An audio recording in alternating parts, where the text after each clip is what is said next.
mais que vous n'avez pas terminé. Je suis désolé d'y revenir, mais ce que vous avez dit sur la notion de comprendre, c'était pas encore complètement abouti.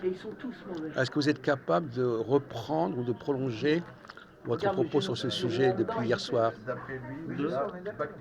Comprendre ce qu'on dit, quand est-ce que je sais que j'ai compris, etc. Est-ce que vous avez la nuit porte conseil, on dit? Là, j'ai pas beaucoup dormi en plus, je suis un peu fatigué, donc je suis pas Oui, trop. non, mais d'accord, mais peu importe. Alors, il y a des choses qui m'ont frappé dans ce que vous avez dit, que je ne vous ai pas dit hier soir. C'est que. Alors, donc, ma question, c'était quelle est la meilleure façon de savoir si on a compris ce que dit l'autre? Quel est le meilleur procédé, la meilleure assurance? Alors, vous avez dit j'ai une petite étincelle, une petite lumière. Il semble qu'on a un déclic qui fait oui, Oui, c'est ça. ça nous parle en fait. Ça, c'est ce que vous avez expliqué. Bon, alors on va poser le point autrement. Quels sont les autres moyens de s'assurer qu'on a compris?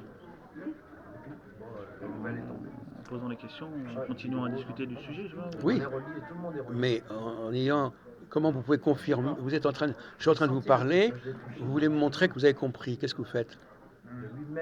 En expliquant la chose à la personne. Et il y a le retour, et là, il a accusé réception. Voilà, c'est ça. Oui. Si vous dites quelque chose en disant que vous avez dit ça et que le type dit non, c'est pas du tout ce que j'ai dit, vous dites j'ai pas compris ce qu'il a dit. Oui, c'est là que je vous attendais. C'est effectivement, il faut carrément dire l'autre. Si je suis dans la discussion, je m'aperçois que l'autre va s'apercevoir que je comprends même pas ce qu'il dit. On en a déjà parlé plusieurs fois dans ces cafés philo, le type qui intervient. On se dit mais vous n'avez même pas compris de quoi on parlait.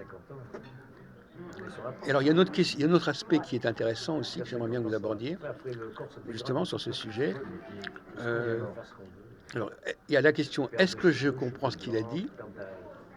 Est-ce qu'il comprend ce que je dis? Et la troisième possibilité, c'est quoi? La troisième possibilité. Oui.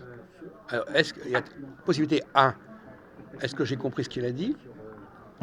Est-ce qu'il a compris, moi, ce que je lui ai dit, que j'avais compris? Et la troisième possibilité, c'est quoi?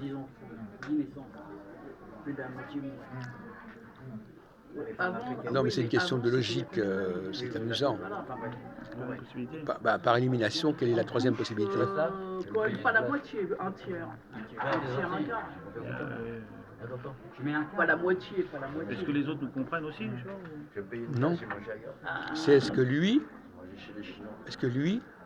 qui m'a parlé, m'a compris? Comment? M'a compris aussi? Non. C'est de plus en plus réduit. Est-ce que lui, il se comprend lui-même? Oui. Ah, C'est ça qu'il fallait que vous répondiez. Ouais. Parce qu'à la limite, on peut se poser la question.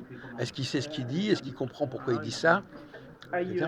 Donc la question de la compréhension, c'est quand même compliqué. C'est les femmes qui meurent, c'est pas les gars.